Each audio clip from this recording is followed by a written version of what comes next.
Yes, today I'll be showing you a program on C. I have already done some programs in Java, but today I'll be showing you a common question that comes in the examinations in any field, maybe in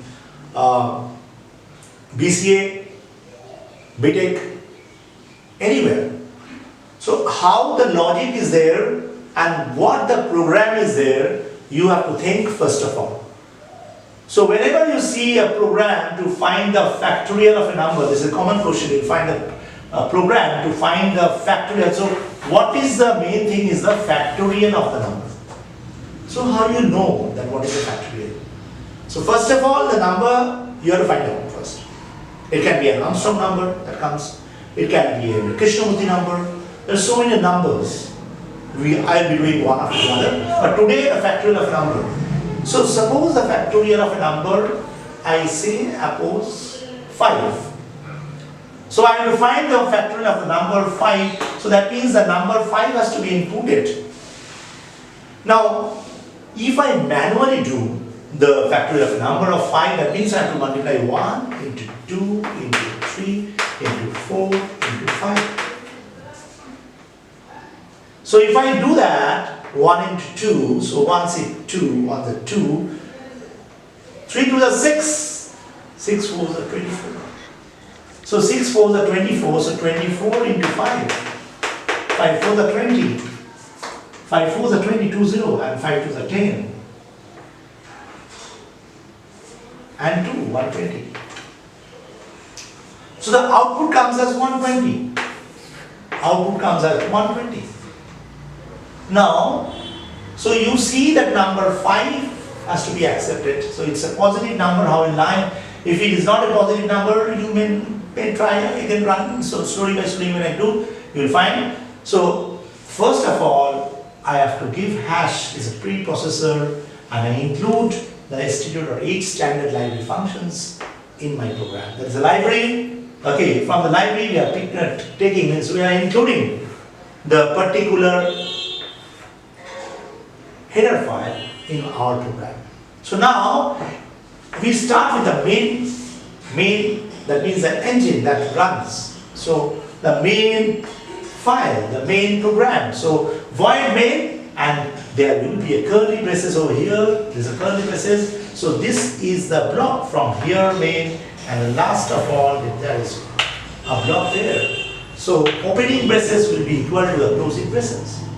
So there is one opening braces, so last of all we close that. And this part is assignment part. We are assigning the variables. Now I am assigning over here 0. If I am putting as 1, so if I will be putting as 1, number 1, yeah, number 1. And there will be a comma over here also. So if you miss the comma, the number will not come and equal to 0. And now we are coming to printf. So this assignment is over. So printf means printing. What statement? The enter a positive number, the question mark within that, and semicolon over here. So this is showing that enter a positive number, and scanf will accept the number. So %d for integer, you have made that as int. So %d you put down and ampersand. So many of you miss the ampersand sign, then you get a bad result, not the correct one. So ampersand is to taking you and putting in the particular address of n, where is the location of n, the variable. So that value is put into n. So if n has the particular variable, so if I put down 5, the 5 will come to n. This 5 number will come to n. So what happens logically? It will come as 5 over here, n, the variable n. So now, scanning, this part is over. Now the number you are trying to find out whether it is a negative number. So if it is less than 0, number is. So if statement you have done, otherwise you go as a positive number. So we do that else part. So if the number is not negative, we are not putting the negative number, we will store it with the positive number. If you put, then it will come out. So it will go back. From here it will jump. It will not go to the else part, it will jump and it will end. Now see, now printf the number is a negative number, so please enter the proper number. So you are told to put down the positive number or you put down the negative number. So there should be a check. So this check has been done. There is checking whether the number is negative or positive. If it is negative, it goes back, stops.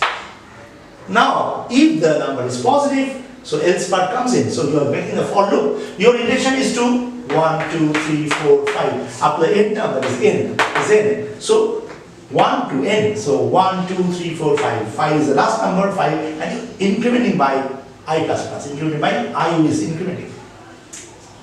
So what is the formula we are doing? That f is equal to f into I. Because I takes a value of 1, 2, 3, 4, 5, all the numbers that are required because you have inputted the number 5. So over here, first value of I is 1. I less than equal to n. So I goes from 1 to 5. So f is equal to f. So I put down the f as 1 because if you put at 0, the answer will be 0. So 1 into this and so on. So it is multiplying. And the result we are putting in the factorial of the number is %df. Over here, you are not supposed to put down the ampersand in because you are just printing. So you are putting over here. So this is done. Get ch will will hold the screen there, and the two brackets are closed. So this is all about the program. You can see very well this side also, and you can see very well all of this. And this is how we will be doing the program. So this output will be what? Output will be the factorial of the number is over here. This 120 will come. So the answer is 120. Thank you.